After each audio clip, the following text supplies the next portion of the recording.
lead us in. I pledge allegiance to the flag of the United States of America and to the republic for which it stands, one nation, under God, indivisible, with liberty and justice for all.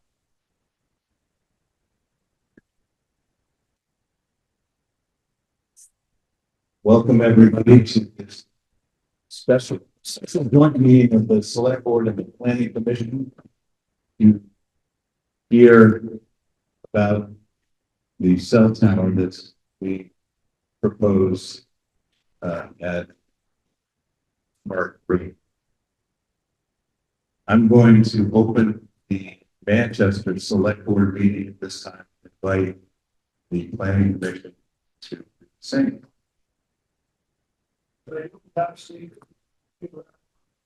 I think you have one on the table, and there's a button to push, and when the light goes green, it's on top. There's a button on top of the microphone. Push it till it turns green.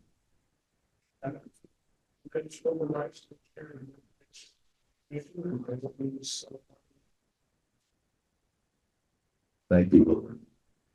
So we had two sign-in sheets. I tried to remind people as they came in, if you want to speak, make sure your name is on that.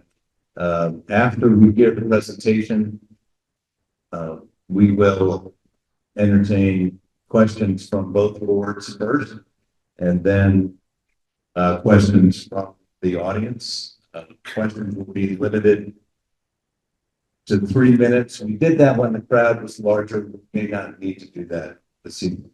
And we are going to adjourn after 2 hours this evening. And if you have heard your question answered, please try not to repeat. So right now, I'm going to ask the representatives from Vertex Towers LLC and Bell Atlantic Mobile Systems LLC come to the podium for their presentation.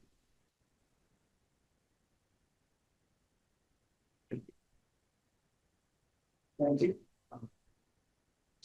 Yep, you're good. You may remember when this was,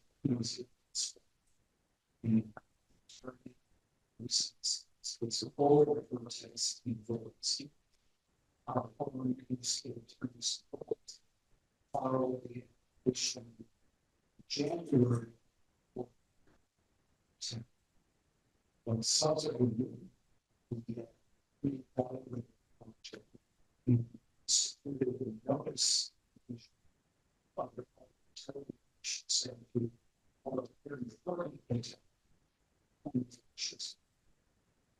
our goal tonight is come up with the Public Utility Commission proceedings, and Fran Parisi, sitting in the front row to your left there, is an attorney from Providence, Rhode Island, who was representing Vertex for many years throughout New England, and he will be giving the presentation tonight. Thank you.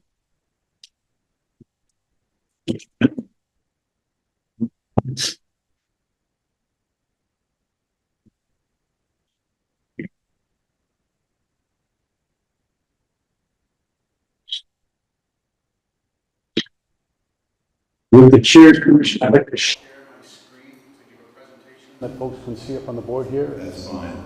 Also, for people just arriving, please, if you plan to speak, sign the speaker sheet, and everybody should sign the other signing sheet. And I'm happy now. Oh, apparently I'm not going to turn it over live, and he's supposed to keep going.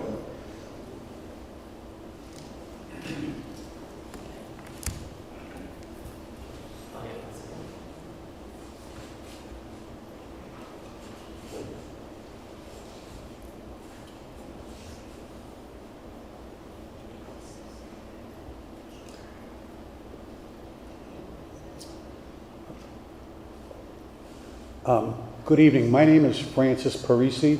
I work with a company called Vertex Towers.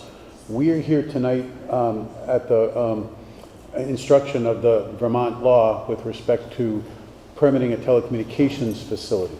Because these type of facilities are exempt from local zoning, we are actually required to get what's called a certificate of public good from the Public Utilities Commission. But as part of that process, we seek input from the town of Manchester, and that's really what the purpose here is tonight. For those of you that were at the last public hearing, I was not here, and I didn't get to give a presentation, so I apologize in advance if a lot of this is duplicative, but I'm going to treat this as if it's a new application and give a lot more detail so that we all understand what we're proposing here tonight, and then I'll highlight the changes as we go along from the original application.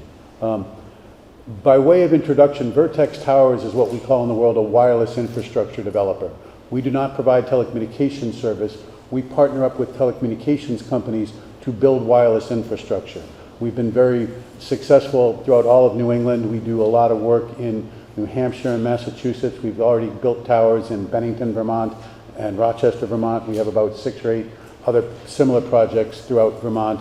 We've built dozens of towers throughout Massachusetts and New Hampshire in a lot of areas that are equally challenging as Manchester. A lot of rural areas, a lot of more developed areas. We do a lot of work on Cape Cod, an equally sensitive area. And I think what we've done is we've come up with a team that's very thoughtful and very analytical with respect to wireless infrastructure siting.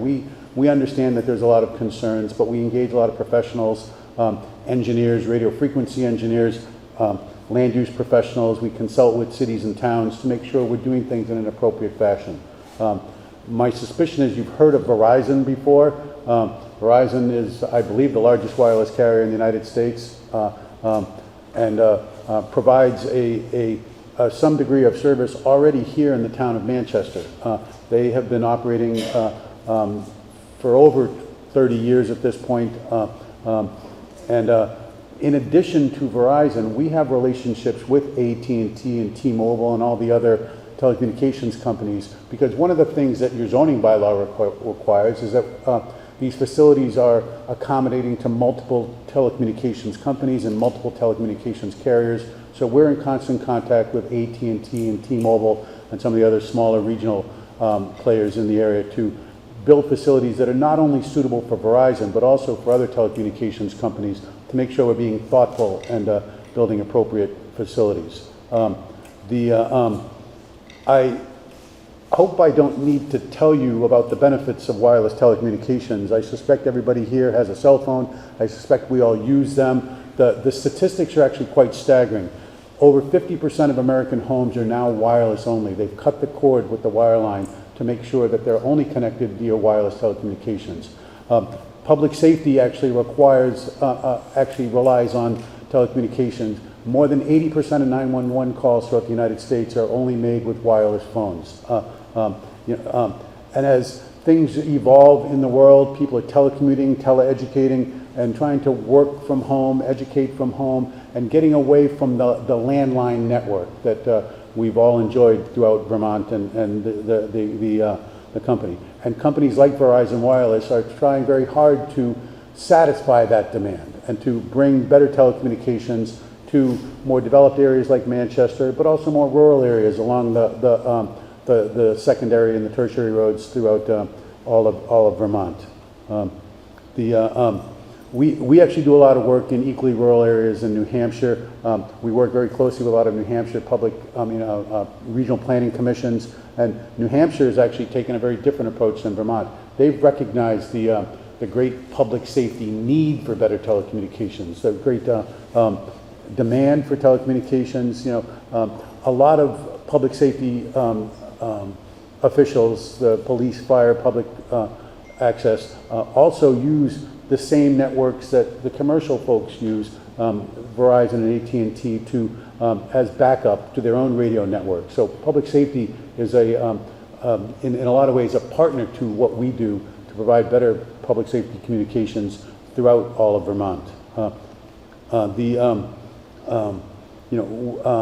As you know, we've been working on this site for a very long time. We have targeted an area in North Manchester. These are very low-powered facilities. We're not trying to cover all of Manchester with one site. We're not trying to cover all of southern Vermont.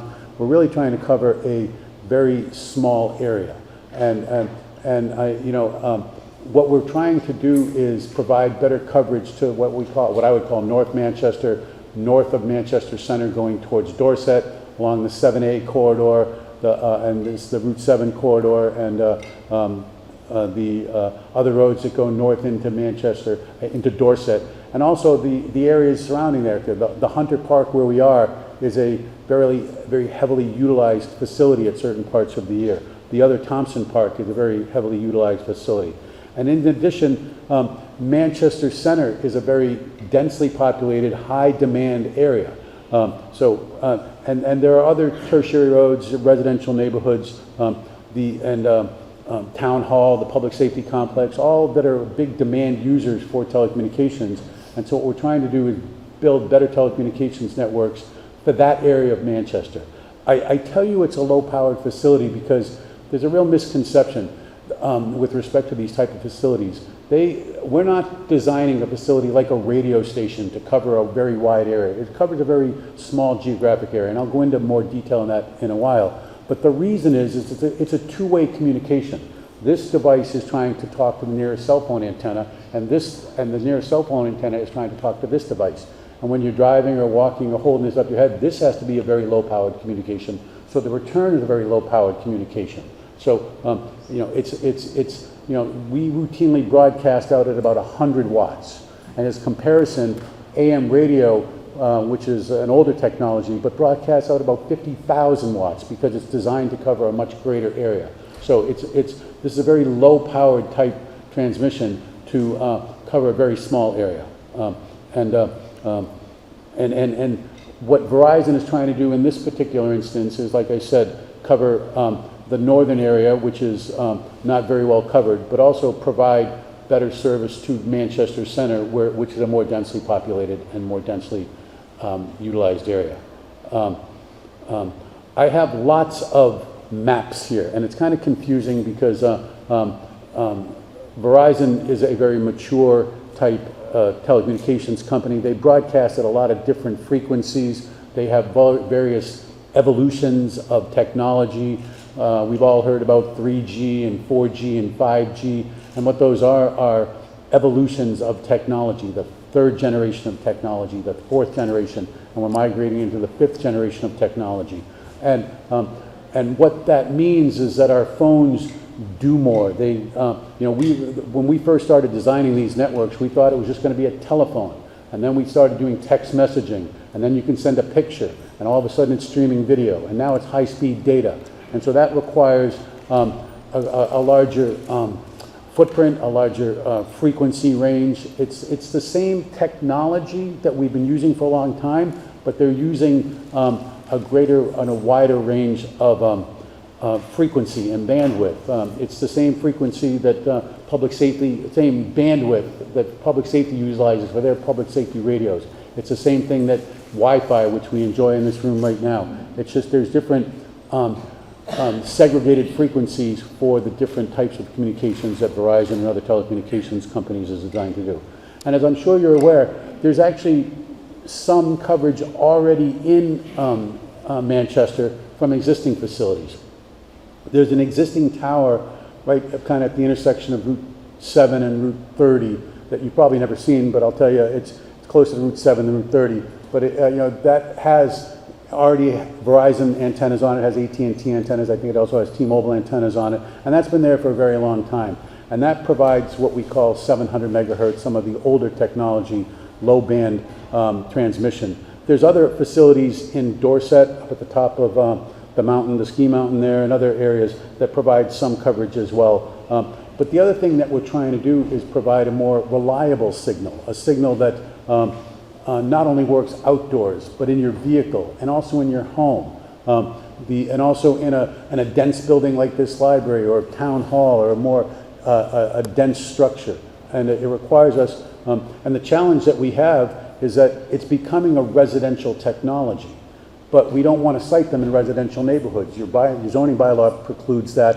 A lot of people want us to stay away from residences while still providing coverage to residential neighborhoods. So there's, I have a whole lot of maps here. We'll go through them in greater detail. But as Verizon deploys higher frequency ranges to have more high-speed data and other capabilities, The downside of using some of the higher frequency bands is that the coverage from existing structures diminishes. So we need more and more sites to provide better coverage, again, to more residences, more densely populated buildings, but also to more people as well. And as you go into the higher frequencies, as we start deploying the 4G and the 5G networks, the existing facilities just don't provide much coverage at all, and the footprints shrink. We work with Verizon engineers. We work with our own independent radio frequency engineers to really analyze the coverage. The one benefit to this relationship that we have, we're a wireless infrastructure developer. Quite frankly, we're real estate developers. And we can be more thoughtful. We can, I know AT&T was in town a year or two ago, and they proposed something that I wouldn't have chosen. When I looked at that site, that didn't make sense to me. And it made sense to the radio frequency engineers. It made sense to AT&T.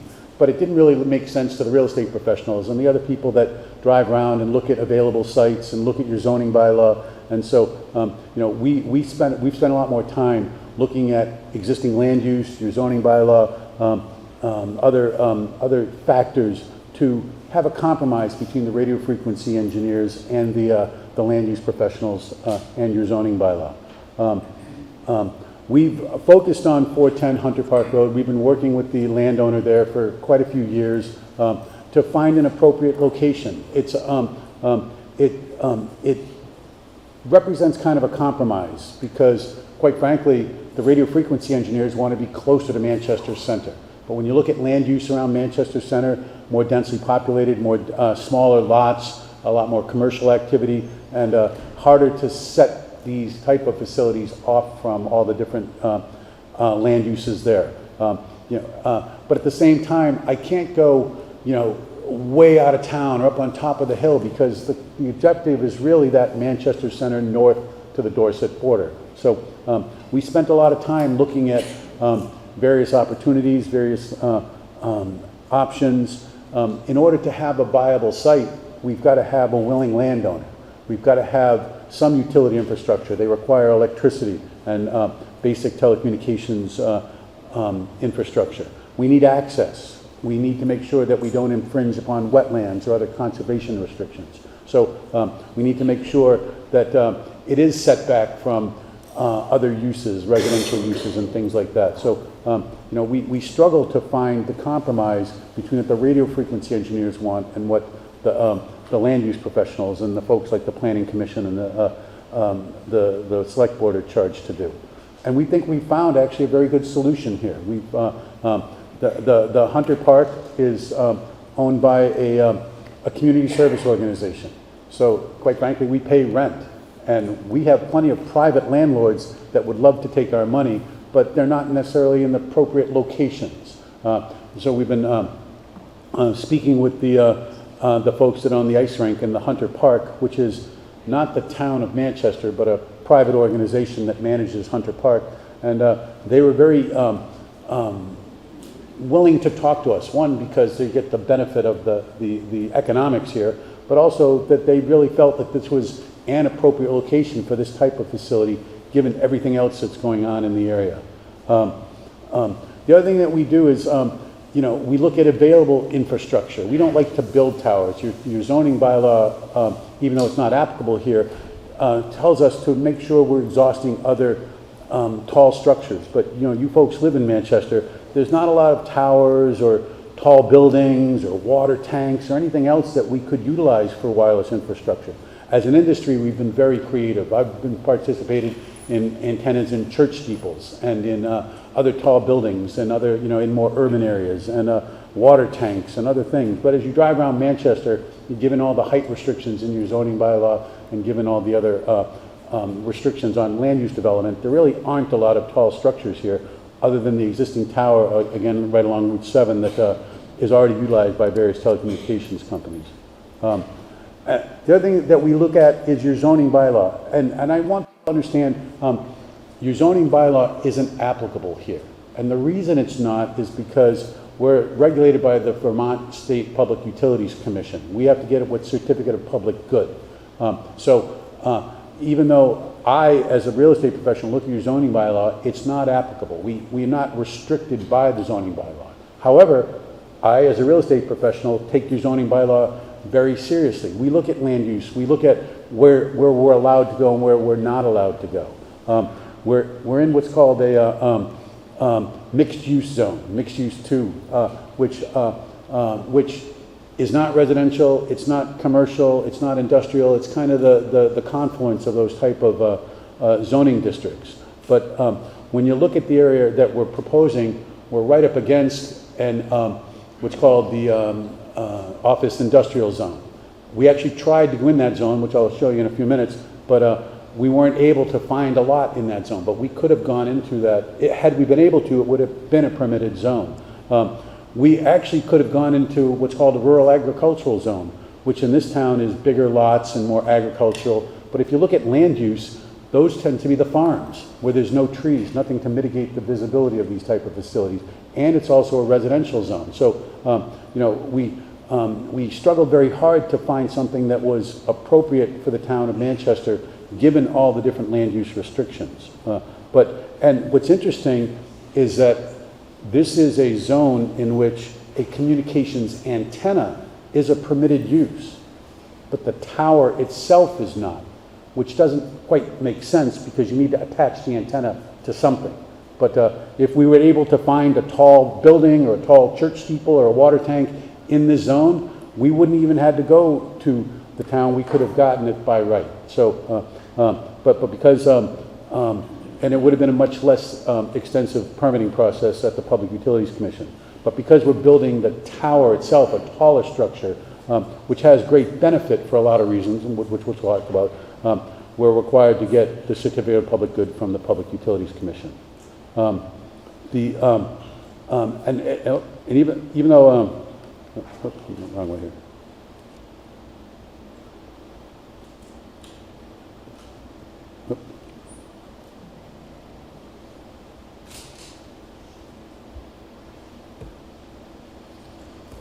I'm going the wrong way.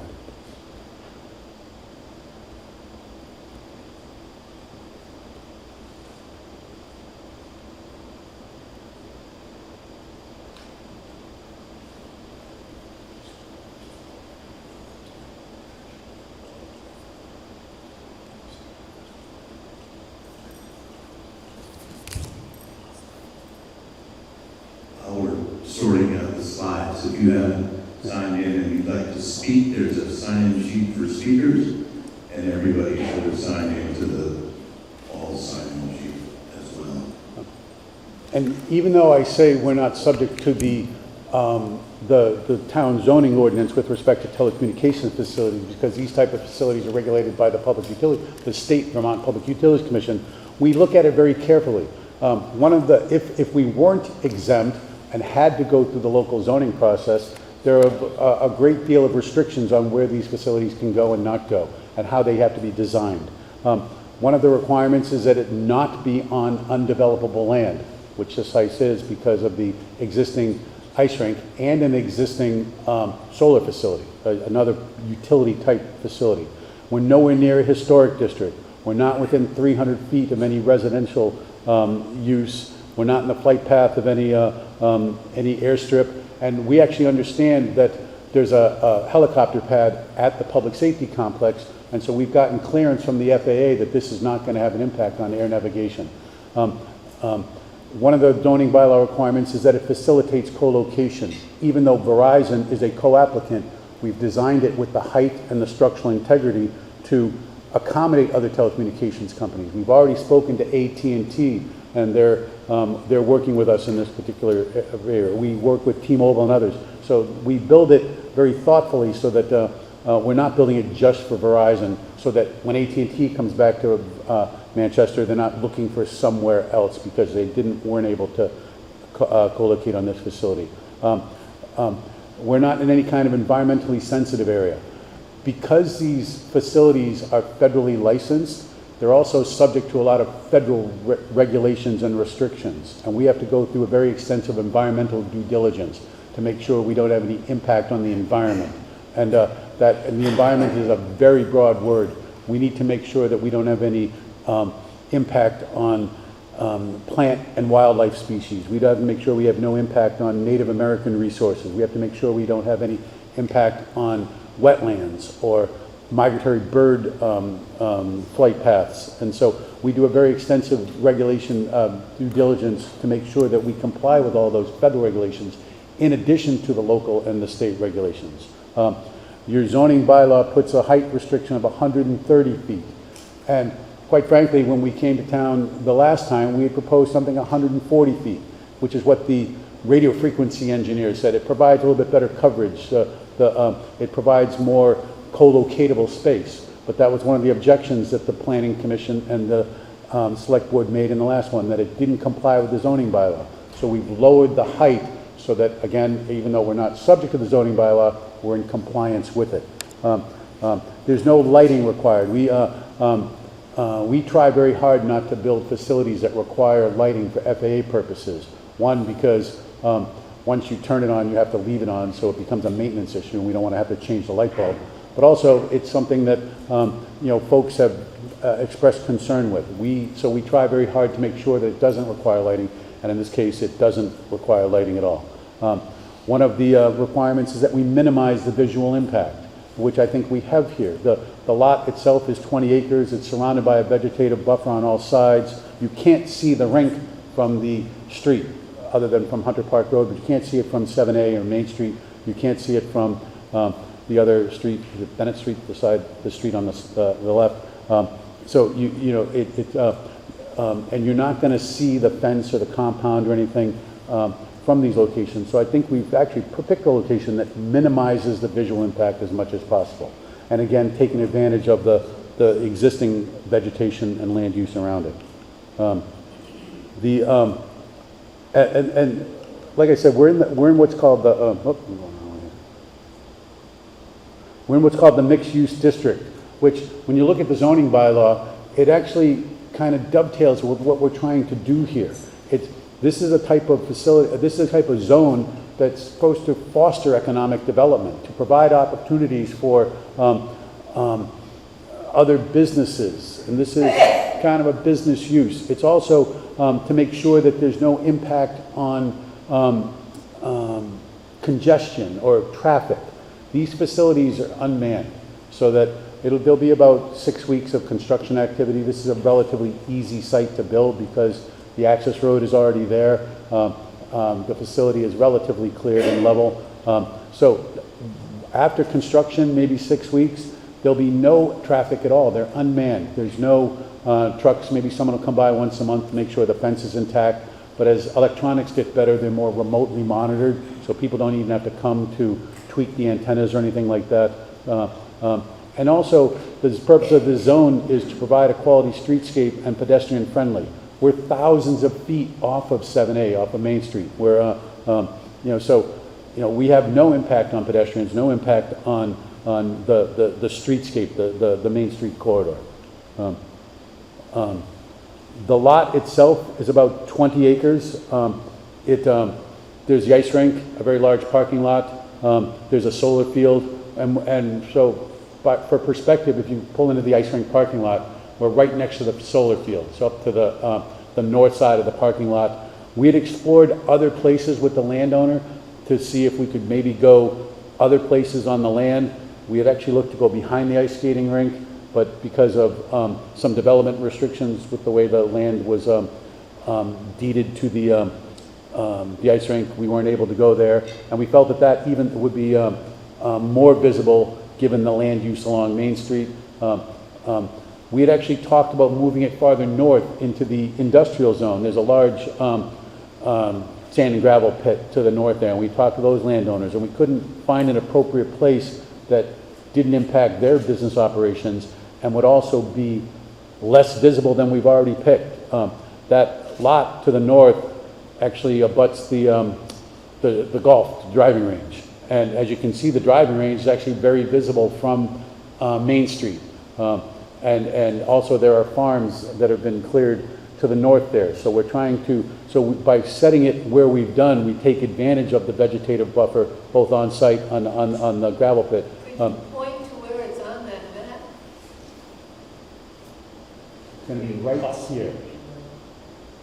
So, as you come in, Main Street, Hunter Park Drive, this is all existing, this is narrow photo. We'll be utilizing this access road, and we'll just construct the, facility right there. So from an access standpoint, it's very favorable. We don't have to build an access driveway. There's already existing utility infrastructure, power on the site. We're right up against a solar farm, another utility use, and we abut a sand and gravel, and not a residential neighborhood. Isn't there a soccer field there? We're gonna wait until after the presentation. The Hunter Park actually extends. There is a soccer field complex right in here. It's still part of the Hunter Park complex. It's the same landowner. And we'd actually talked about putting it over there, but again, it would have been far more visible from Route 30. So, we've been working with this landowner for quite a while to find an appropriate location that, minimizes the visual impact, doesn't have any impact on their existing land use or the park itself, while still putting it on park property. Because as I said, they're going to get the rent from this as opposed to any other site in town, any other private landowner. The facility itself is just a 50 by 50 fenced in, so 2,500 square feet. This room is 3 times the size of that. And it's tucked in right behind, next to the solar field. So there's a 50 by 50 fence.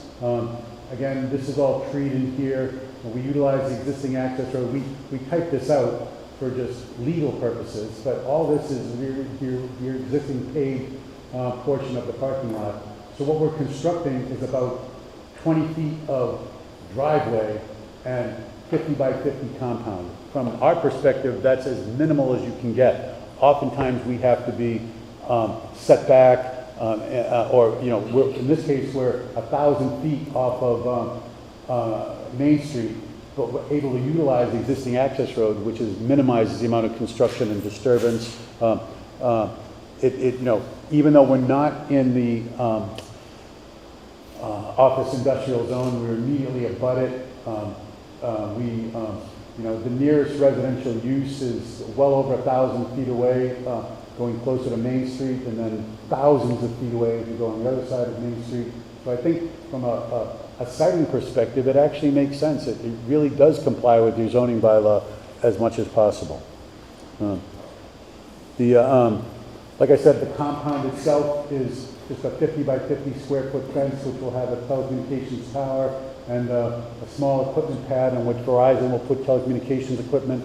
The one good thing about telecommunications equipment is that it's evolving in a good way. The equipment itself is getting smaller.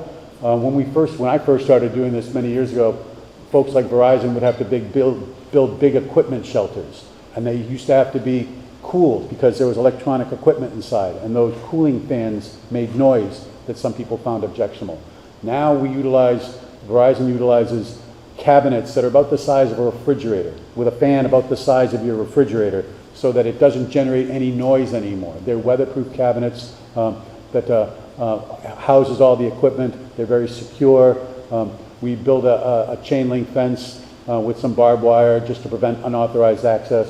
But the sites themselves are very safe and designed to be in much more remote areas so that they're with safety in mind.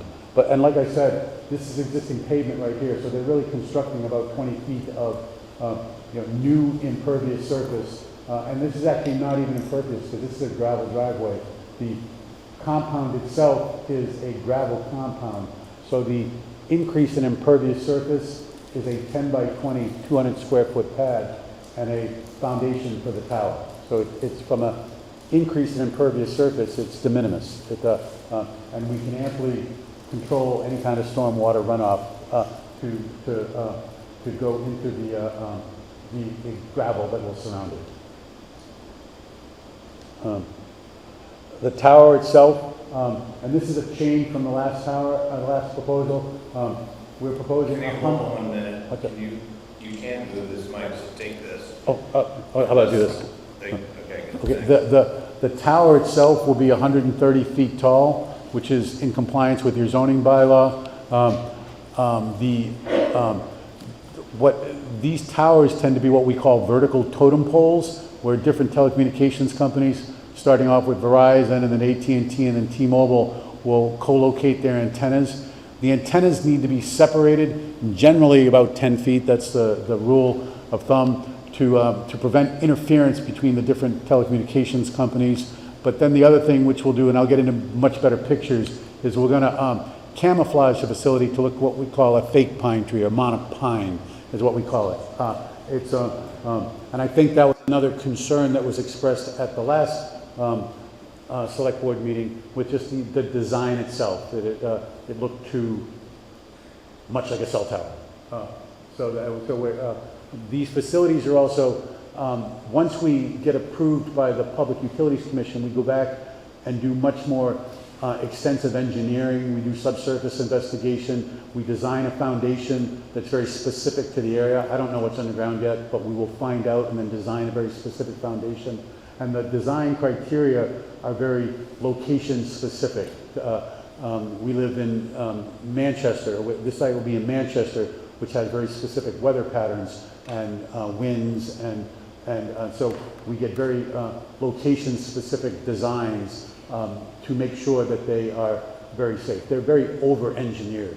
I think the facility that's existing on Route 7 is an older type facility, much closer to Route 7, but has withstood all of the weather that you guys get up here in Manchester.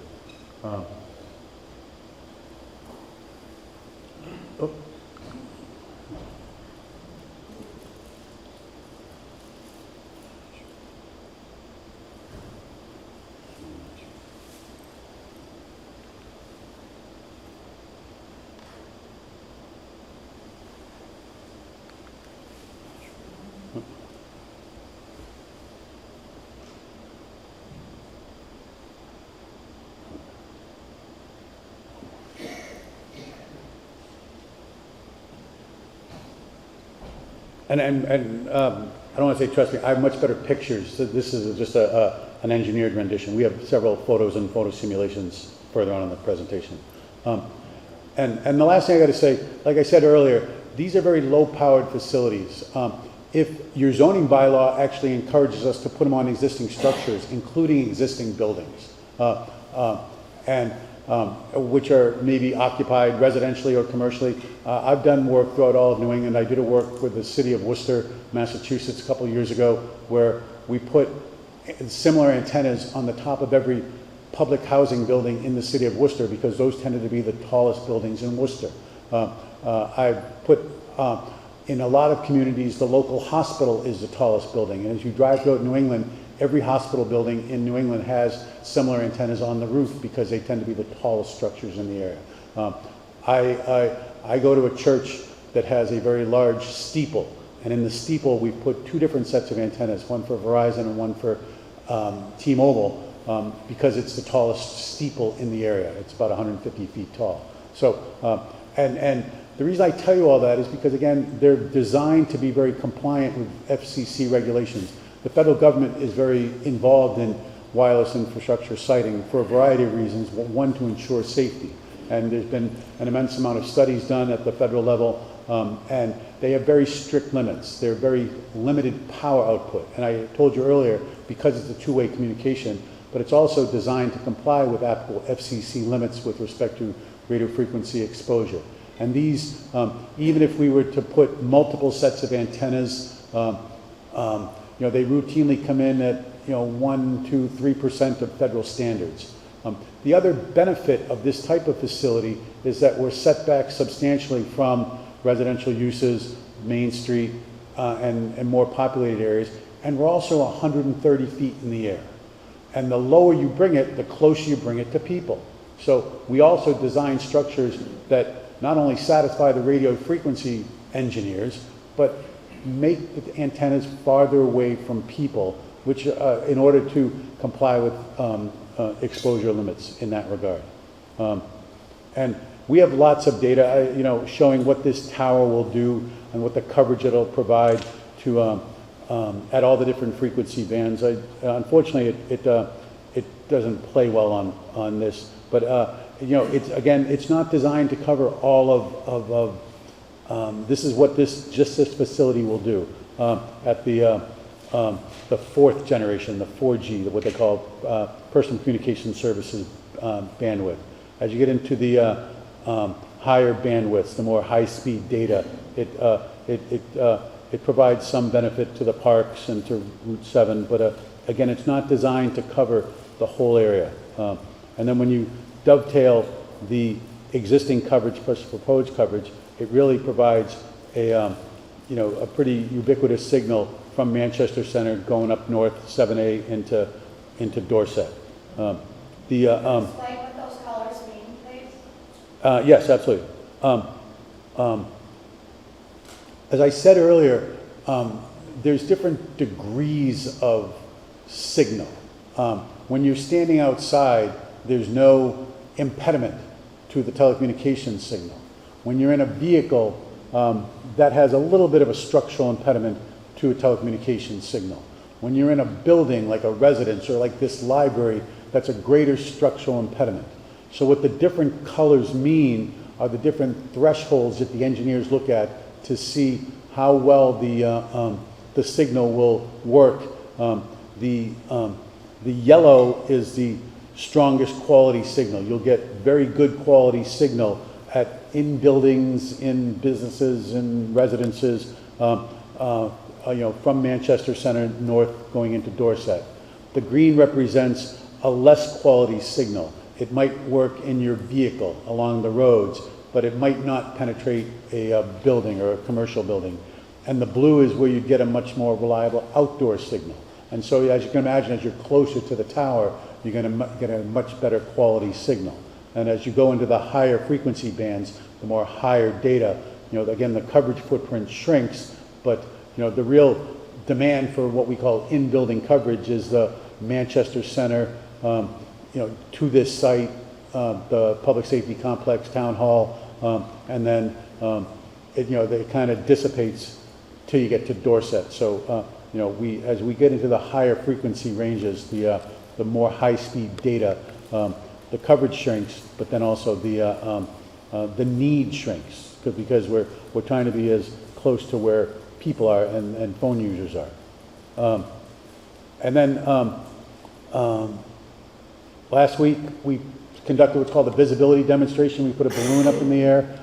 We're not required to do it. We do it as a courtesy. I put an ad in the paper. I notified all the abutters. We did as best we could. I notified the town manager. I saw the notice on the town's website. We try to get out the word as best as possible. It's not a site visit. I was actually in town. I was driving around. I drove around about 50 different streets and towns. I also engage engineers. I don't prepare these photos myself. We engage engineers that certify that the balloon was 130 feet in the air. And then what we can do is take pictures of where the site was visible and where the site wasn't visible. And that was the whole purpose of the visibility demonstration, to see whether or not people could see it from their particular properties. Hold on, I'm going to jump to the photos.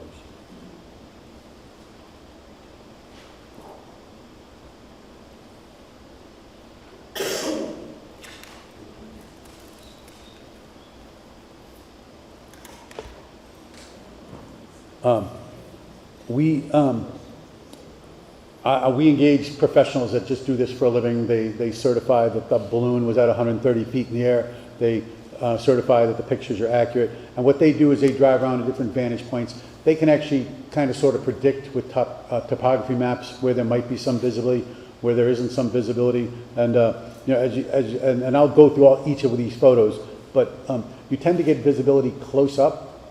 In these particular instances, you're going to see it from the parking lot of the ice rink, but as you get farther away, you don't see it. You're not going to see it from Manchester Center. You're not going to see it from most of the vantage points along Main Street. And what these numbers represent are the different photos that we'll scroll through. The reds meaning no visibility, the green meaning some visibility. Your zoning bylaw does not use the word invisible. I can't make an invisible tower. I've tried to buy an invisibility cloak. It doesn't work. And the requirement is to minimize the visibility as much as possible. And I really think that we've done that. In addition, I know there was some photographs shown at the last meeting. By lowering it 10 feet, it actually reduced the number of places that it was visible from. Because there were some places that everyone thinks you're building a 130-foot tower, you're gonna see a 130-foot tower all over town. But in reality, there were some places you could only see the top of the tower above the trees. And by reducing it 10 feet, we actually reduced the number of places where it was visible. In addition, we, by camouflaging it behind tree branches, it becomes less visible to people who can see it, because you're looking at tree branches amongst other tree branches. What do you do, tie them on? What's that? What do you do with the extra tree branches? Tie them onto the tree? No, it's actually, well, let me, hold on, that's a good question, and I'll answer it. This is taken from the parking lot of the ice rink. We know it's going to be visible from the ice rink. But what we do, it's actually very engineered. The pole itself is built with slots for branches to go in. Unfortunately, we're never going to make this look like an artificial Christmas tree, because as the branches go farther out, they tend to droop. So we can go out about 10 feet. When it gets this, So we were gonna wait until afterwards. And- we'll never get any of the questions answered. Forget it. Thanks. And the good and bad of making it look like a fake tree is there's some vantage points like this where it's probably not the best view, but as you look through the other photographs, it actually looks, this is taken from Pigpen Road, the soccer fields right next to at Hunter Park, and you can see the balloon just above the trees, and then when you add the branches to it, that's what you're going to see. You're seeing, and what that tells me is you're seeing about 10 feet of tower, and the branches tend to blend in. So this is actually a view where the camouflaging it to look like a tree actually helps. We took photographs from the town hall parking lot, actually no, this is the temple next to town hall, and this is one location where there was some visibility with the tower at 140 feet, but the balloon, the tower is no longer visible from the temple parking lot or from the temple property because of the lower in height. So I believe they had expressed some concern at the last meeting. This is taken from the front of the public safety and the town hall complex, right along Main Street. And again, the tower can be back in there. And everyone's going to say, well, you did the photos when the leaves are on the trees. And actually, if you think about it, this area is so heavily forested that the leaves actually aren't the vegetative buffer. It's actually the tree itself and the branches. When you look up you don't see rock when you look up the hills to the mountains. You see tree foliage, even though there's not leaves on it. So, we truly believe that, and this is another location where lowering it 10 feet actually reduced the visibility.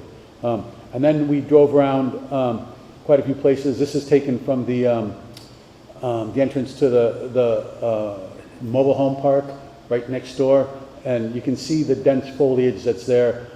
I drove the whole length of the mobile home park, which is private property. You're not supposed to do that, but I went in there all the way, and you cannot see the balloon from that area. This is taken from farther down Route 30, right at probably the intersection of Pigpen Road and Route 30.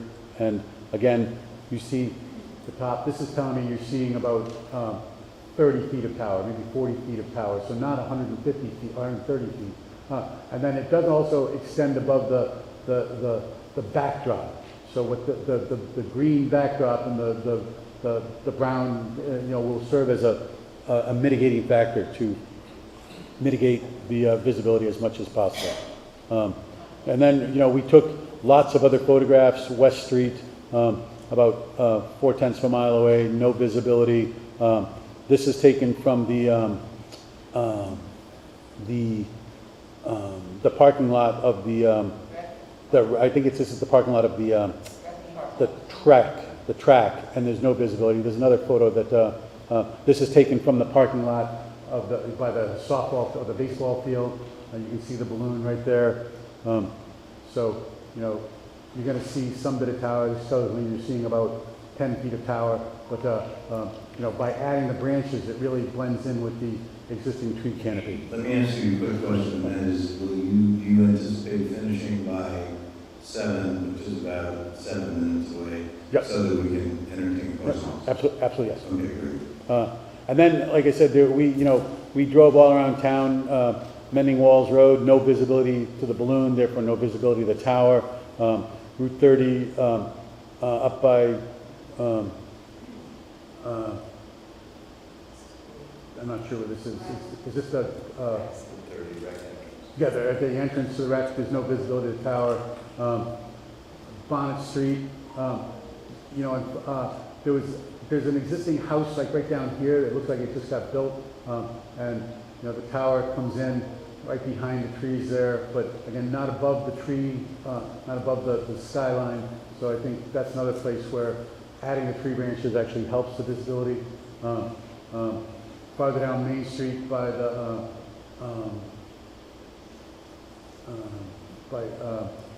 you're looking south from the north, no visibility. By North Ridge Run, no visibility. Mount ALS Lane, no visibility. You know, we took about 30 photographs that, and I can provide this to the town. They can post on the website afterwards, tonight, by Bonnet Street, and by Green Mountain Road, no visibility. Bonnet Street farther north, about 0.75 miles away, no visibility. Highland Ave, no visibility. Richfield Road, no visibility. This looks like the Memorial Ave, the entrance by the school, no visibility. Farther down Route 30. As you get farther away, you lose visibility. There was one site, I'm just going to skip to it. Way down Main Street, about 0.9 miles away, there was, you know, you see it, it's in, you know, but, you know, you can see it starts to dissipate from your visibility as you get, this is almost a mile away. And that was really one of the only sites on Main Street as you're headed south from Dorset looking towards the facility. Barnumville Road, closer to downtown Main Street, where the gas station has no visibility. So I think, and like I said, I can provide these photographs to the town manager. You can put them up on the website. I think from a visibility perspective, I think we've done what the zoning bylaw asked us to do, which is to minimize the visibility as much as possible. And then the last thing I'm going to say to wrap up, these facilities are very heavily federally regulated. We have a lot of federal requirements that we need to comply with.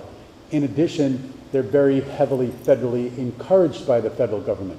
About almost 30 years ago, the federal government adopted a very comprehensive telecommunications bylaw. And it was at the time when we only had one telecommunications company, and they broke up you know, AT&T into multiple regional telecommunications companies. They issued lots of different wireless licenses. And the whole point of it was to encourage competition so that we had multiple telecommunications options, both wired and wireless, and multiple wireless companies. And the federal government has essentially said that towns don't have to say no, yes, but they can't say no without good reason. They can't have the effect of prohibiting telecommunications. They can't say, we don't want it. They can also say, well, my phone works and I got an AT&T phone, so therefore we don't need Verizon. They can't discriminate amongst carriers.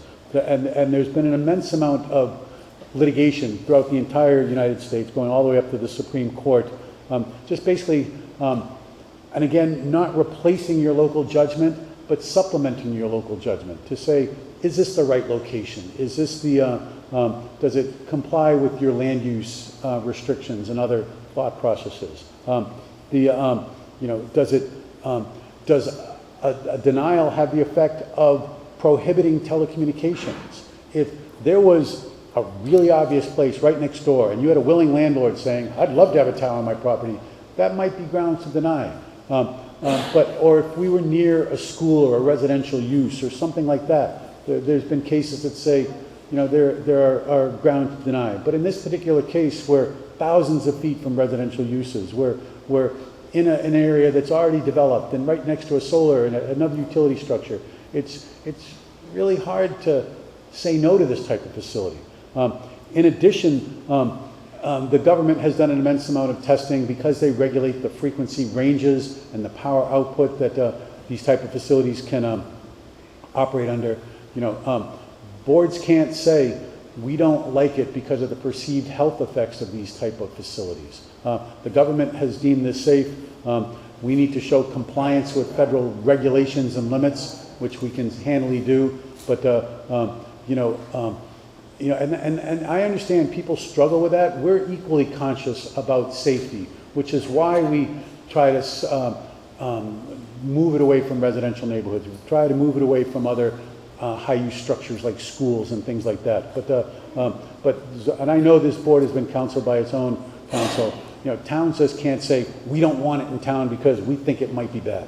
And so and I know the planning board, the planning commission and the select board are very conscious of their requirements. So at that point, I'd like to, ultimately what we're looking here is just to present this to the town. I think the town has the opportunity to comment to the Public Utilities Commission. We would love a positive recommendation from the select board and the planning commission, because we believe that not only is there great benefit, there's no detriment, and this is really the most appropriate location for this type of facility in the town of Manchester. So we would respectfully ask that the planning commission and the select board make a positive recommendation so that we can move forward to the Public Utilities Commission. Do you want me to stand up here and answer questions, or just sit down? I think you should stay right there. Yep. Maybe sit down for a second to get No, that's fine. need a rest. Nope. Thank you for that. And I think we'll start with questions from the planning commission, followed by questions from the select board.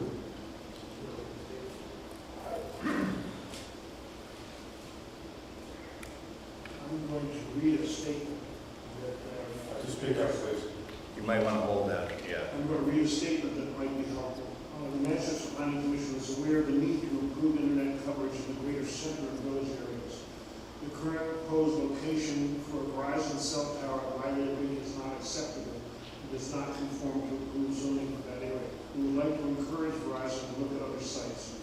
Some possible suggested locations are Fairtown Road, Richfield Road, Equinox Highlands, behind and above Southern Vermont Arts Center. The town of Manchester is committed to assisting Verizon in finding a suitable location. I'd like to say a couple of things about what Mr. Parisi said today. Have you done an FAA 7460 application? I don't know the answer to that.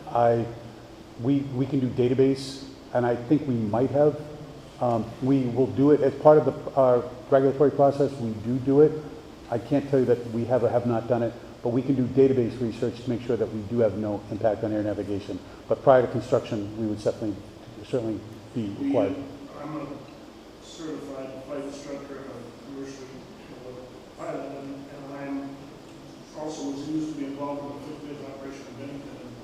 And I checked with that operation and the ownership of that operation, multiple airports, and talked to the FAA, and it's a high likelihood that this is going to have to be lit, because it's within 1,100 feet of a landing zone for emergency helicopter service. So I don't agree with that statement that you say that it doesn't have to be lighted. Okay? Would you be willing to share with us your RF documentation of how you determine where you want to be in Manchester? Absolutely, yes. Okay. And in that, you'll show the alternate locations that you looked at, application study? Yes. Okay. And Wilbur, if you get that mic a little closer to you so everybody can hear you. I also take can you move this up? Because I want to speak to Jonathan. Jonathan, I asked for some pictures to be shown. Is it possible for you to put them up there? I went to take a look at the Dorset tower, because it's exactly the same thing as what you're proposing, and it's stunning when you see it. It's if we can get it up there, it'd be great. Just 1 second. it's huge. I mean, the building itself is about the size of this room, and the tower itself is huge and it stands out, yet it is up against a forest. So it's not as visible as what you're going to see at the hockey rink. What you're going to see at the hockey rink is going to be significantly impactful. And the light that you're going to have, that's the tower. The building at the bottom of the tower is the size of this room. There it is. And it's going to be impactful. And to say that it's not, and to say that it's not going to be visible, I just don't think is accurate. And I have a problem with that. There's visual impact. There's a vegetation backdrop there. It's almost as tall as that tower, so you don't really see it. In this case, there's no vegetation at all around the hockey rink and the solar panels. It's going to be very impactful. That's my statement. I open it to other people on this. Fran, you stated that it's going to be, the height of it is going to be 130 feet, is that correct? That's correct.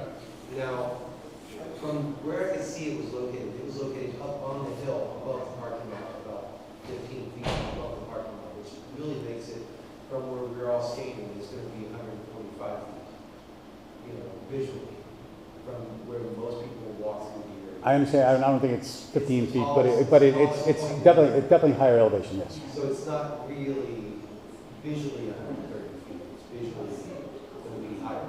Well, it's 130 feet above ground level. That's all I can measure. All right. No question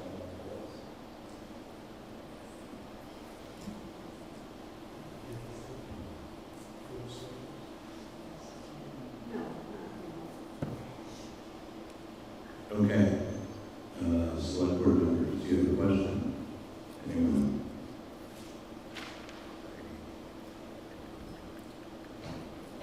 Okay, we'll open it up to the public, and if you have signed in, I think, Scott, do we have that list? Or Jonathan, maybe grabbing it.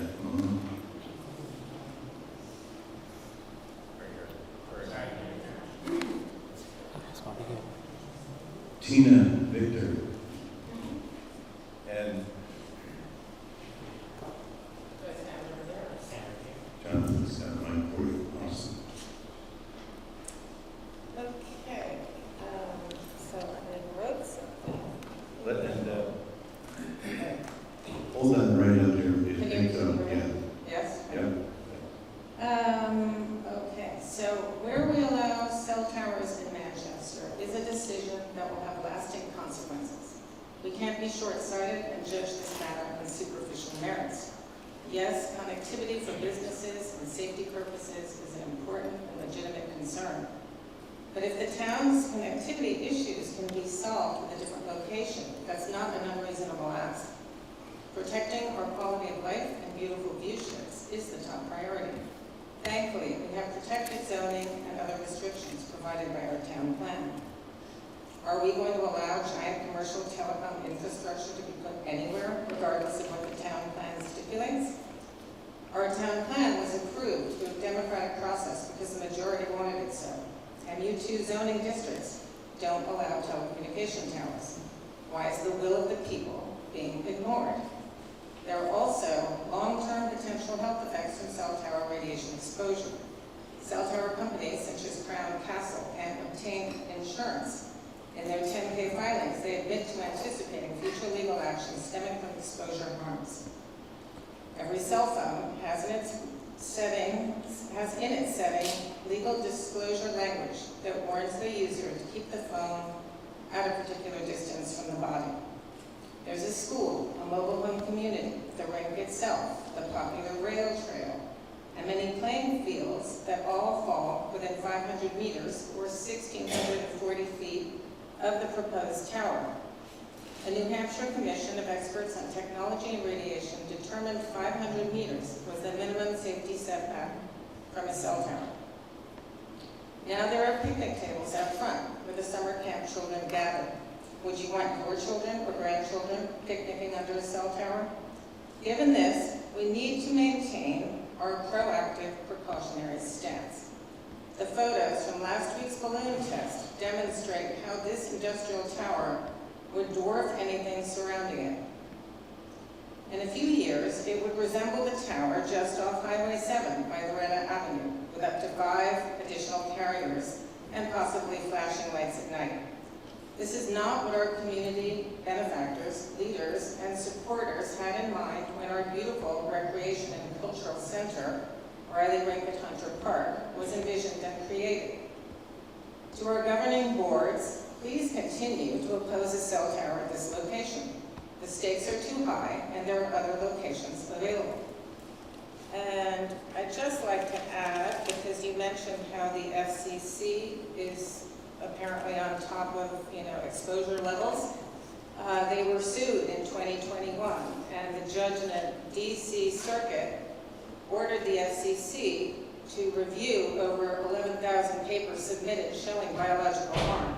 Basically, the FCC is not minding the store. They are not up to date with what has been determined. The 1996 Telecommunications Act is obsolete. It's over a quarter of a century old. And what existed then compared to what exists now, there's far more technology out there now. We've reached our limit. Okay, I'm almost done. Then I wanted to say, Attorney Sullivan said at the last meeting, they have no plans for 5G at this time. And yet when I looked at the plans for this tower, it includes MIMO antenna, and you mentioned 5G. And at a meeting several years back, maybe even 10 years ago, Senator Blumenthal asked some telecom reps if they'd done any safety testing on 5G. And they all looked at each other and basically said, no, they hadn't. Okay, we're going to move on to Sylvia Jalamet. Anyway, Senator Blumenthal. No, we're moving on. Okay, if we wind up having some time at the end, I want to make sure we get through. And remember Pittsfield, that's my last remark. The poor people in Pittsfield who've been tortured by your tower there, and you sued the town. It's not funny. If we have time at the end, I'm not we'll, gonna hold this, I'll just I try want to. to make sure everybody gets a chance. Okay, I'm gonna speak to everybody. I'm sorry. If I can remember my notes here. I just think this tower is planned too near a main entry road into town. And therefore, many of the months of the year is going to be very visible. This time of year, which many of the photographs for this presentation, we had full green foliage. That isn't true most of the year. We have October, November, December, January, February, March, and April. We have about 7 months where we don't have much foliage at all. The trees are there, but no leaves, which makes a big difference. And I'm not against having the tower. I just think we should find a better place for it. I don't know how many towers are necessary, and that makes for the question, is it really needed at this time? Can it be put off for a couple of years, and then we think about a location at that time? We could use some of the information that was gathered for this presentation, but hopefully we wouldn't have the tower being put up until a later date. And then we could reevaluate and maybe come up with a better location, maybe not. I think that's basically what I had to say. And one thing with these lectures, as a former teacher, it's better to have questions by taking a break every now and again and say, does anybody have any questions on what I just presented to you? And if not, then go on to the next part of your presentation and trying to make the whole presentation at once. And then, it gets sort of foggy. You can't recollect as accurately as you could have done if it was handled a little differently. Thank you. Thank you, Sylvia. Mary Yerlin.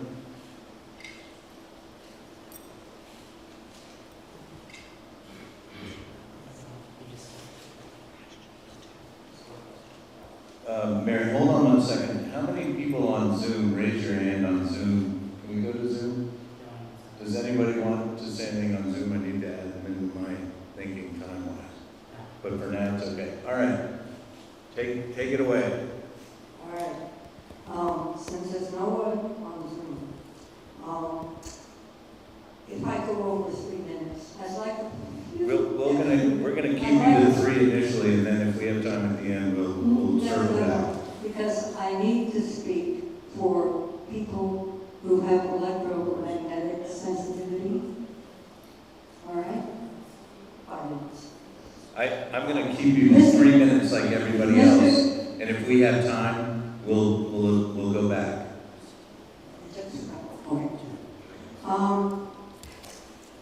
I find the presentation not convincing with exaggerations and diminishments.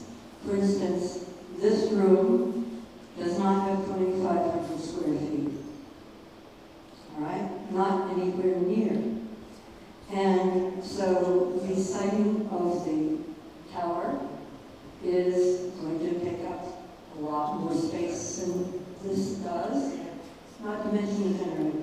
Now, I thought I would be the last person to speak about the appearance.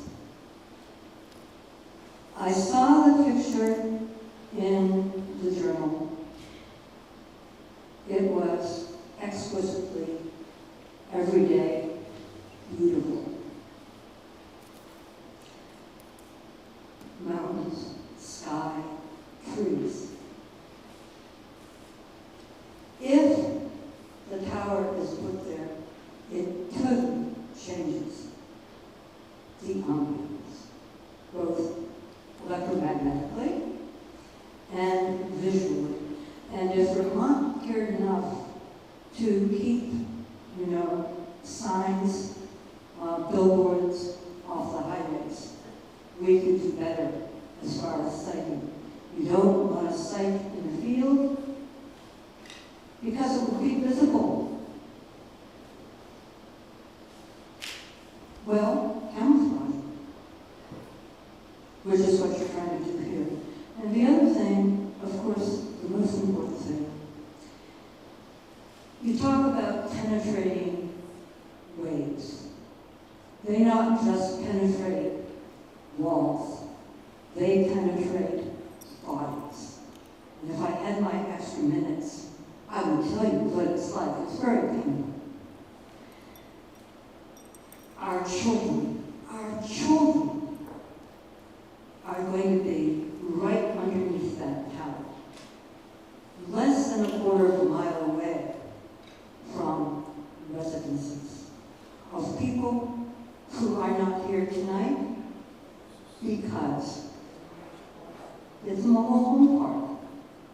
Where is the social justice? It's not. But again, our children, and we.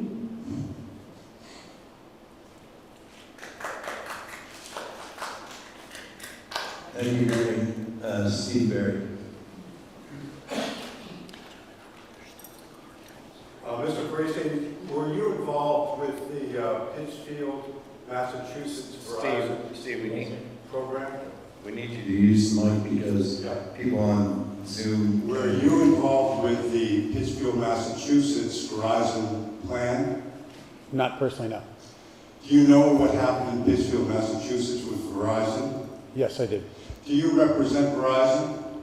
I don't here. I represent Vertex Towers, but I'm familiar. There's a lot of news that was generated by Pittsfield. So Do you know what has happened to the residents of Pittsfield due to the towers in Pittsfield? I know that tower is in the air and broadcasting and providing great. Do you know the health issues that have taken place because of the problems with this tower? I don't know that there's any health issues. There were some lawsuits brought against Verizon, and Verizon actually re-sued the entire town of Pittsfield, and they said, we have more money than you do, so you lose this, so they withdrew.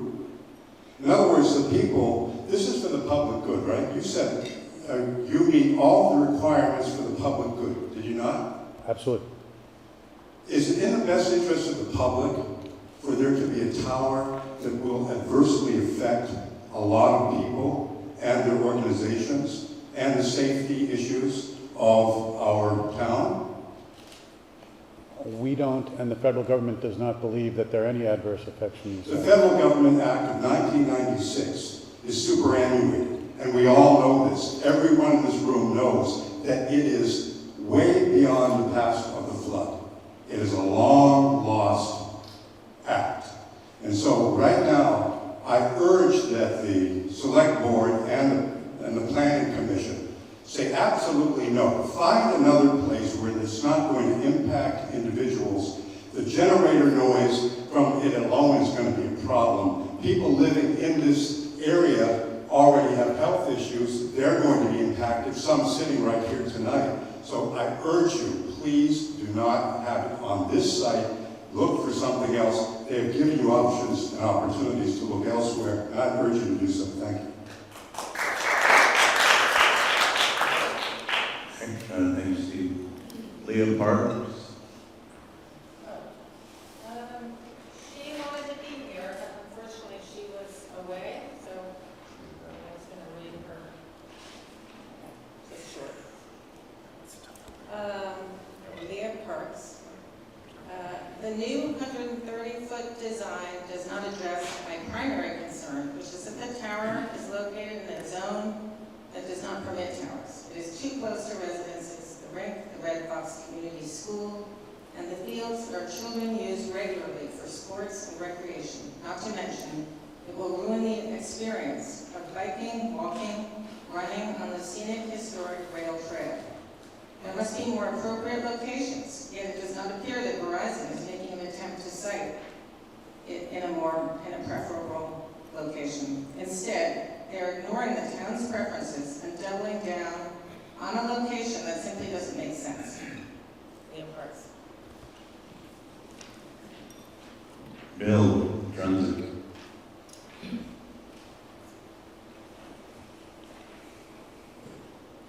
Thank you. A couple of questions and observations.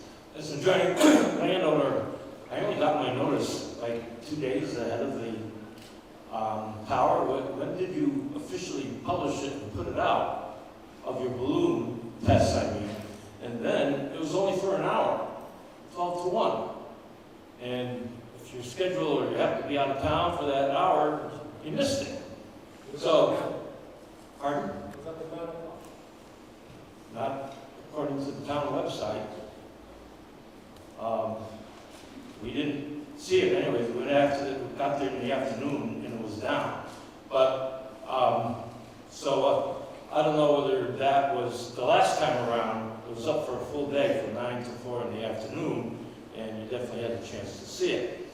But the other observation relative to that is you talk about places along the street, but there's other parts of properties that are significantly impacted. When I'm doing a housing development on Main Street, building houses, and when you get back into my property off of my Main Street, it is very visible for a 20-unit housing development that's in process.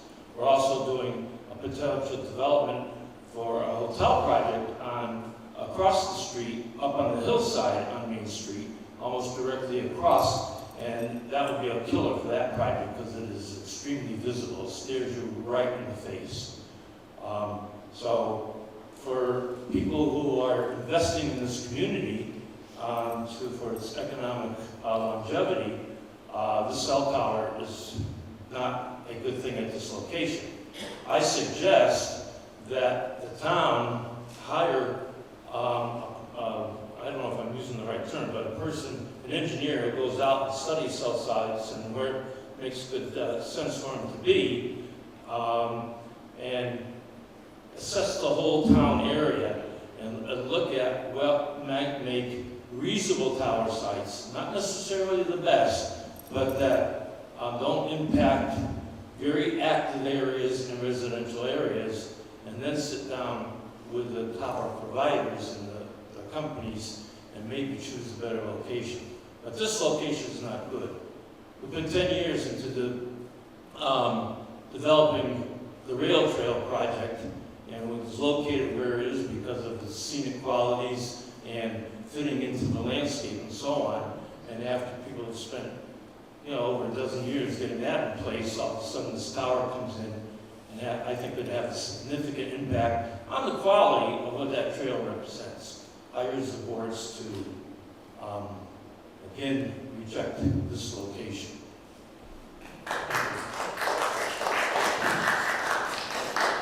Peter, Kendar, did I get that right, Peter?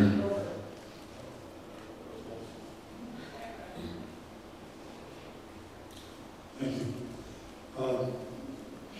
For the record, I note that this is an exponentially better presentation than the one we heard a couple of months ago.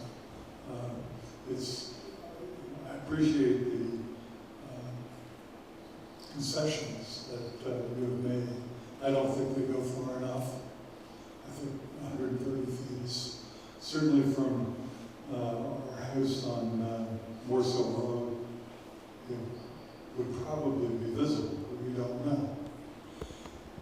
We have here in Manchester and Dorset, we rely on the visibility, the beauty of our surroundings for real estate, for our recreation business, just about everything.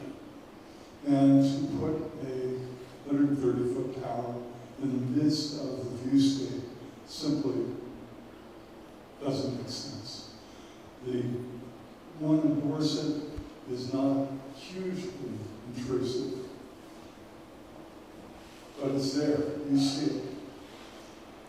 This is very different, right in the middle of the viewscape down the valley for a mile. Second point is something that we have not touched in either of these hearings, and that is the public purpose that serves Hunter Park. We've had no presentation from their trustees as to how this fits the purpose of that charitable trust. And charitable trust is for the benefit of our community. We have no presentation of how this fits into that. So with all due respect, I would ask you to, again, reject this proposal. Thank you. Thank you, Peter Dixon.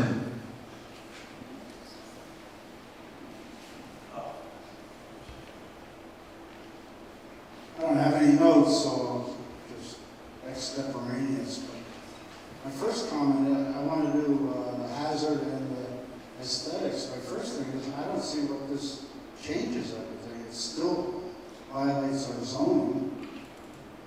And that zoning was a 5-10-year process between the planning and select board, back and forth, well thought out where we wanted things. So I'm not so sure how this changes. As far as a hazard, there's a couple of things. I think the hazard has actually increased a little. You know, we're having a lot of 250 celebrations coming up, and 70, 25, 26, and 27. And a lot of these drone celebrations all over the country and everything. Do we really want drones flying around this cell tower? I'm not so sure. And also, the HUD says it's a hazard and a nuisance. Well, you start to add other things to the tower that fall off, the maintenance, equipment falls, and there's a separation distance if it falls, so it gives that. So I'm not so sure that this isn't actually worse than their original proposal. The other thing is aesthetics, and I don't know how to say it, but, the old expression of lipstick on a pig, it's still a pig. It's just not pretty. And I notice a lot of these are not from directly below. I mean, Hunter Park was designed in the back to have concerts, where you open up the, I don't know what you call them, garage garage door gates, and we had a lot of good concerts here. And now these people are going to be looking right at it, right out at it. And I don't think we'll ever have that again. I don't know who's going to sponsor that. Will the cell tower right there? Will VSO ever come back to Hunter Park? With a cell tower right there? Think of where VSO goes in Vermont. They're not going to come to a place where there's a cell tower. So I just hope the planning commission and select board sticks to their guns and really looks at it, because this violates our zoning. And that was a well thought out thing or document. So I yield. Thanks, Ed. Tina, if you had something in addition to say, because we do have a little more time, that's not, oh, okay, hold on, Tina. We have a couple of people with their hands up. Go. And just let us know who you are. My name is Karen O'Neill Thompson. I'm the head of school at Fox Community School. I would urge the select board and the planning commission to reject this. And I do want to correct you that it is close to the school. We are right on the edge of Cape Pen Road, right where some of your pictures were taken, where you can clearly see the tower, our children playing on those fields. We are within the amount of footage that New Hampshire has said a school should not be, based on where you're going to place that. So I urge you to reject this.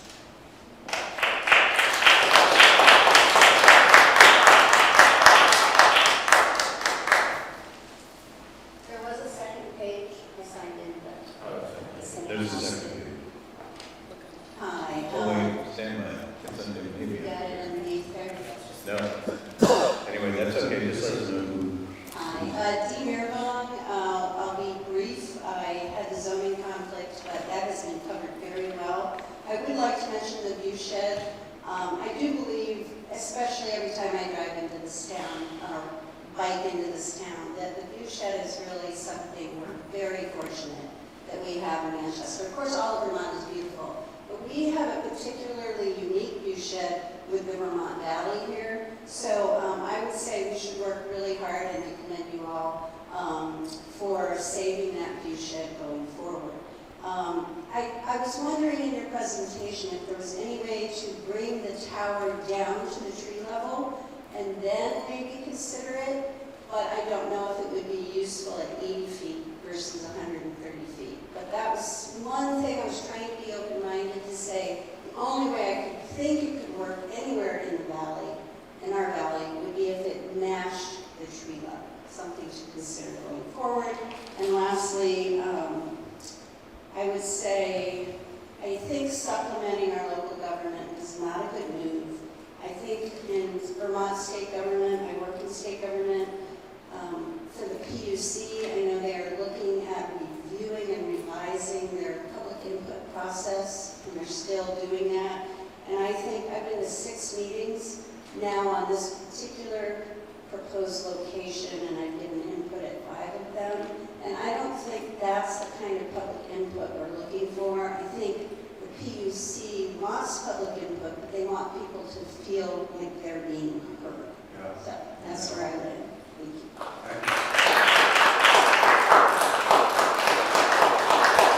Wilbur.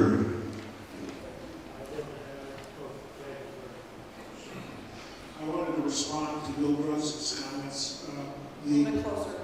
The planning commission has had some input from 2 different RF engineer propagators, and we're probably going to suggest to the select board that we move ahead with getting some sort of arrangement with one of them to guide us in finding alternative locations that then we can go back to Verizon and say, we'd like to have you look at these.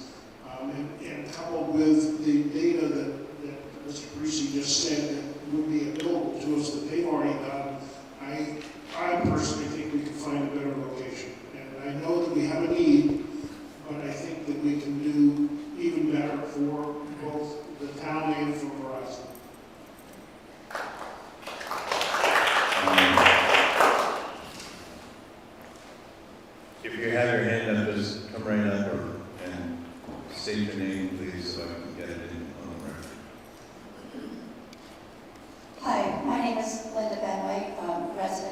Manchester, and I'm in mostly agreement with just about everything that's been said here today. But I have a technical question, something that I don't know a lot about, so I'm wondering if the gentleman from Verizon or yourself could answer this. Are you familiar with the term cone of shadow? Does that mean anything? Say again? Cone of shadow, does that mean anything to the two of you? It's something that I learned about through the last meeting. And if you can imagine, a cell tower is a straight tower and it emits its signal out straight. It's my understanding that there's this cone that goes from your emitters, for lack of a better term, down to the ground and creates this cone of shadow where folks within that cone will not necessarily receive improved service. Does this sound familiar? Yeah, I've never heard that Does it have a term different before, term? but that actually, the antennas are designed to broadcast in a 360, and they can be tilted depending on what the coverage requirement is. So you will get good coverage at the base of the tower. You'll get better coverage as you get farther away. So And I wanted to make sure, I want to know whether those in that cone are going to receive improved service. oh, absolutely. And any proximity to the tower is going to get some benefit. As you go farther away, it dissipates with great distance, but we're talking, a mile or two. If I might answer another question, because I think it's relative to that as well. The woman that asked about, can't you go to the tree line? The problem with that is that the trees themselves become a structural impediment to the signal. I will tell you that in a lot of towns, they say build it no higher than the tree line, and we're required to get variances, not here in Vermont, but in Massachusetts and New Hampshire, because it has to be above the trees to operate. In addition, your zoning bylaw, in order to minimize the amount of towers, wants to encourage co-location, meaning towers that are usable by multiple telecommunications companies. So the bottom antennas have to be above the trees as well as the top antennas. So we're very thoughtful about that to design it to the minimum height necessary to get some benefit from it. Because if you build it in the trees, you get no benefit from it. It doesn't serve the benefit to the town, and it just has no value whatsoever. And I want to remind everybody, if you heard an answer to your question, let's try not to repeat it.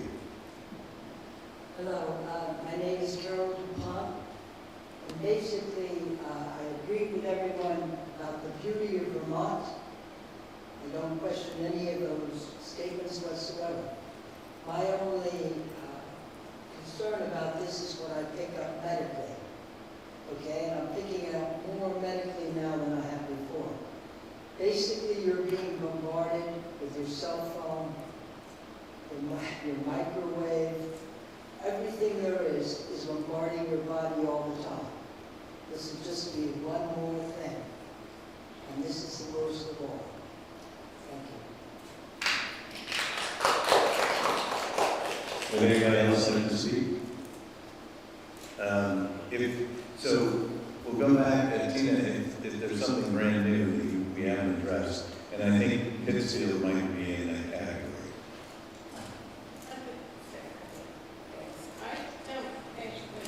I don't think Mr. Parisi mentioned the generator, which I understand is a large generator, like separately housed and fossil fuel fed, which is also another unsightly sort of industrial, aspect. It's a very small generator. These are very low-powered facilities. My suspicion is it's much less small than the generator already at the ice rink or at the public safety building right next door, or the town hall right next door. So it's not designed to create a lot of power, just sufficient power. The other thing too with respect to generators is it's the third source of power. These run on primary power. We will bring in primary power from the public electricity system. In addition, they'll have backup batteries that will last anywhere from 12 to 24 hours. So only in the event of a long-term power failure will these generators kick on. And I'll also tell you, if there's a long-term power failure, there's a public safety need, because all of the other facilities used to communicate cannot use. You have cordless phones that run on a power source. You have internet that runs on power. So we have found that in long-term power outages, wireless communications are the only source of telecommunications, as opposed to all the other things that we could possibly use to communicate. Okay, I've also read that intermittently cell towers, generators cause fires that can lead to forest fires and widespread, fire danger and hazard. So that's another concern when you have, a tower near residential, near all these buildings and, Could I find, they don't cause fires, they're struck by lightning perhaps? no, it actually attracts lightning. They're built with very extensive grounding systems, and they're built with a lightning rod to attract lightning and then dissipate the lightning through the earth. So and there's a very large underground system. So it actually creates a safety mechanism with respect to any other residential or commercial or tall structure in the area. The other thing, you mentioned that you want to be in this sort of close environment to the center of Manchester, and that I guess the 5G, which are a high millimeter, high frequency type of antenna, need to be near the users. Is that correct? That's correct. So, in other words, any kind of interference, like trees or buildings, etc., can interfere with that signal.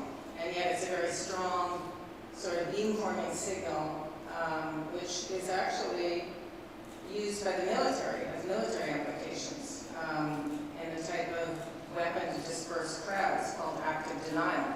So basically, 5G is going to be beamed down, and people within proximity of that will suffer effects from it, particularly to the eyes, and especially, as many people have mentioned, children are more susceptible to any kind of toxins because they're developing, and their skulls are thinner, and when you see pictures of cell phones where they've taken, pictures that show how the radiation penetrates a child's skull versus an adult, this is just too big a gamble. And I just agree with everyone saying, if the coverage is needed, which it sounds like it is, let's just go back to the drawing board. I can see why you want that location because it's minimal excavation, it's central, it checks the boxes for you. But we're the ones in this community of Manchester that would be living with it. And if this, we'd be living with it for decades forward. And it's not just Verizon. People forget. There are 4 other carriers on there. So you have a ton of radiation. And I'm going to stop now because I think we've addressed those issues. And I talk about Pittsfield. Unless anybody else has, there's one more. Bill? Yeah, I have one more question. How do you plan to feed the site with power that the site needs? There's already power at the site for the powering the ice rink that we tap into to provide power to the site. So you won't be installing new lines, particularly anything overhead, to feed the site?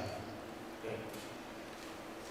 So, Scott, it's my understanding that the boards can formulate their response. Oh, sorry, one more question.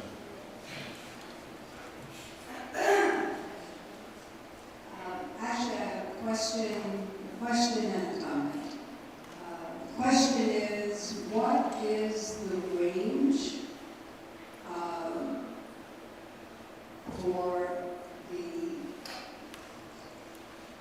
for cell reception from the tower? How far out will it work?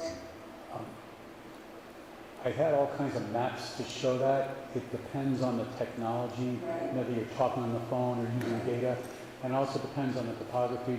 generally it's a mile and a half, Right. you know, so it would extend into Manchester Center and farther up to the, you know, the Thompson Park and the Hunter Park, and then going up north towards Dorset.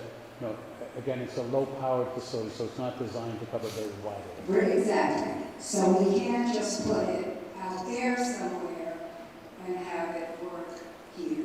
I'm certainly going to look at the locations suggested by the Planning Commission. My suspicion is that they're going to be way out there. I mean, that's what I heard. Right. And so, and Anywhere from a mile to 25 miles is, and then when you get something like this, which is a lower capacity, as I understand, is about a mile to 3 miles. right. It's very amorphous based on topography. This area is a little flatter, but you know, It it's not. changes with topography, with Exactly. density, Yep. with all of those variables. Yeah, I understand that. I also want to make a comment. I'm hearing a lot about health. And it sounds, I know it sounds very science fiction-like, and it sounds like it could be very scary. But the fact is, if you go into research, there is really no evidence of health issues from cell towers. You get more radiation when you use your microwave. You can check that. So you may have reasons to warrant a different location, if it's possible. But health is not one. And that is actually why the appeal on health is denied. We need to look elsewhere, because that is not accurate and it won't be accepted. Anyway, sorry about that. Mary? Oh, okay. Hold on one second. A new one. I just wanted to respond to that. That is No, hold on one second, because we have to have you use the microphone, and let us know who you are too. My name is Darnell, Manchester resident. I just want to say that's very accurate, and I'm happy to provide studies on that and research. Sure. Several people talk about the Pittsburgh, where people actually got sick and got to move out there. We're gonna not go over the same territory. Well, I'm just responding to her. About the, Mentioning that there's no health effects. And I'm just using that as an example to say, yes, there is, and there are people that did get sick. So I'm just basically debunking that. But well, and I encourage everybody to do their own research. I would imagine that we have two different opinions, but I don't want to cover the same territory. And Sylvia. Why aren't we going underground with some of the stuff in today's world? I'm not Well, you're looking at me, I'm not the person. Well, listen, we've done road work. This is going back 15, 20 years when they redid Bond Street. They tore it apart. And I made mention then, I can't remember who our town manager was. I think it was Wilson. Jackie's husband.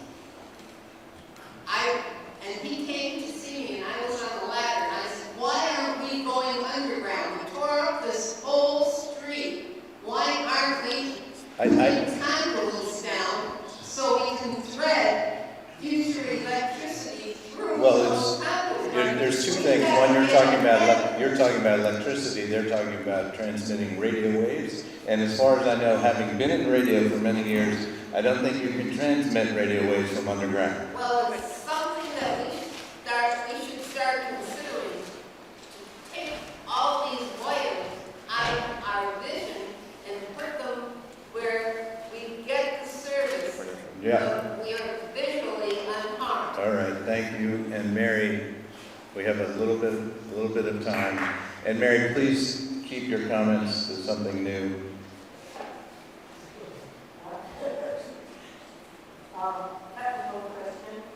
which is, you keep saying it is low powered, what's coming in, but the, waves need to penetrate the walls and everything else. Reconcile these two notions of low power and penetration. When I say low powered, it's both the frequency range and the power output are regulated to make sure you comply with federal regulations. It's not designed to cover a wide area. And like I said, AM radio covers 50 and 75 and 100 miles. This is designed to cover maybe a mile and a half in each direction, maybe a little bit more in certain directions, maybe less in other directions. It's designed to cover a very small area of Manchester.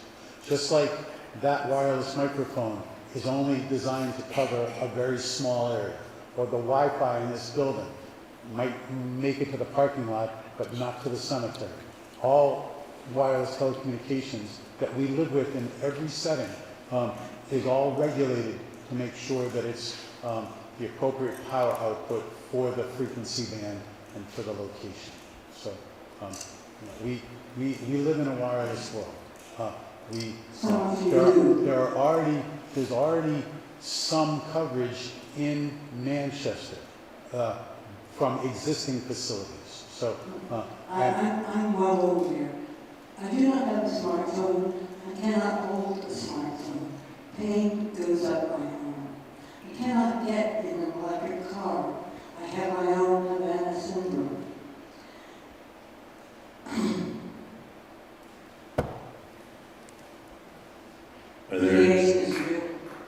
Thank you, Mary. Are there any other people who wish to speak at this time? Leon. Thanks, everybody. I tried to keep it short earlier to give everyone time to speak, but I had a few other concerns. I'm more of a visual person on the issue, and one of the things that we do have undeniable that is not zoned, in the correct zone. We're zoned for antennas, not towers, and there's a difference. As far as the tower itself goes, you stated that there was 10 feet houses. As far as you go with grants, we begin to do. Is that correct? in general, yeah, we can't go out 20 and 30. We can't make it look like an artificial Christmas tree. I have seen, over in Mass, I have seen some trees that were shorter in height. They were cell towers. And they looked like real trees. They actually, I had a second double take because I think that tree's weird. And I realized it's cell tower. And they ranged from about 15, 20 feet in some places. And they really built a circuit. It was pretty impressive. And, the design you guys are offering is not quite as impressive. It's visually, it's a cell phone tower. It's messing up a little bit, some real estate and all that, but it's still a cell phone tower. And I think that's a lot of, especially Bill's concern from Bill's side, it's going to be very, very visible as a tower. Is there any way, and I know that site's not a good site, but when you do locate a site, is there any way to make it, a cluster of shorter towers, different heights, maybe something to make it, all the trees, different kind of group of trees, not just one long high tree, sticking up on the same. Is there anything you could do to lessen the visual impact of the tower itself? See, that's where your zoning bylaw. I'm going to answer a bigger picture in that regard. Your zoning bylaw wants to minimize the number of towers in town. We've heard information that they don't want it anywhere because it's too close to something. So building more and smaller towers defeats the purpose of your zoning bylaw. And so we look at your zoning bylaw very carefully. It's not applicable. We're not in compliance with it because we're exempt from it. However, we look at your zoning bylaw very carefully. I have the zoning map here if you'd like to put it up there. We're allowed in an industrial zone. Depot Street is in an industrial zone. There's not a tree along Depot Street. So anything that we would put in a permitted zone would be far more visible. The town center is a permitted zone. And so I could, if it were technically possible, put it in the middle of the rotary. And that's a permitted zone. So, you know, we're very conscious about land use, and we're very conscious. Interrupt you. I don't think anybody here said we don't want it anywhere. We want to find a place that works for both you and us. That's what we said. Okay, so that's an accuracy that's significant to me. It's not that we don't want improved communication, we do. And we know it's going to take a tower to do it. We think we can find a better place to it. We're allowed to put antennas by right on the roof of the ice rink. If it would satisfy a technical purpose. I could put it on the roof of Town Hall because I think that's in a permitted zone. I could build a tower 20 feet away in the industrial zone, but that land's not available here. So we've done momentum, and I'm certainly going to contact you through the town manager and get those names, but I'm virtually certain they're going to be too far away from where the people are, where the users are. So, and you know, you can't put it in the forest because that's all restricted land. You can't have a commercial activity there. If we go into a rural agricultural zone, which is a permitted zone under your zoning bylaw, we're in the middle of a farm, and where there's no visual mitigation, and much closer to residences. And, you know, I understand the difficulty, I understand the challenge, but I think we have found an appropriate location. And, you know, I think you're going to find as you start looking at other locations, you're too close to another use, you're too close to this. And we found actually an appropriate location. It benefits the town, it benefits the telecommunications, and it does not have that great of a range. The fact that both the planning commission and the planning commission down the application, or down the education, might indicate that relocations. But I want to repeat what I said just a minute ago. I said just there are 450 not considered for uses, not signatures.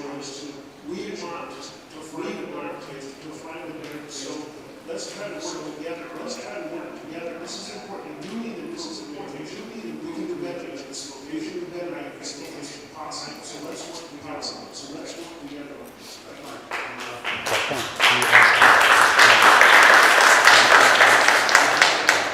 We don't believe that there is a better location. Man, that's the wrong attitude to start when you're solving a problem to say, I don't think that we can find a solution. That's the wrong perspective. We've been looking at it for a very long time. And I encourage you to do so. We live here. So, I think that I think we're gonna, no, thank you. We're gonna wrap this up. About like rural agricultural does allow conditional use for a cell tower. And you said it. Yeah, he said it did. Oh, did he? Yeah. But again, we're gonna bring this to a close, and I thank you very much for the presentation. Thanks everybody for your questions and being here this evening. I invite the Planning Commission to close their meeting. We close our meeting here. Thank you, Mr. Select Board, Vice Chair. Thank you, Wilbur. And before we close our meeting, both boards will formulate a response and I believe submit those to Scott, and those will be transmitted to the right people. Transmitted. And they'll be they'll be sent to the right people. Again, thanks everybody. We're closing the meeting, and I move or I ask for a motion to adjourn. We have a motion. Do we have a second? Motion seconded. All in favor? Aye. Aye. We're adjourned. Thank you, everybody.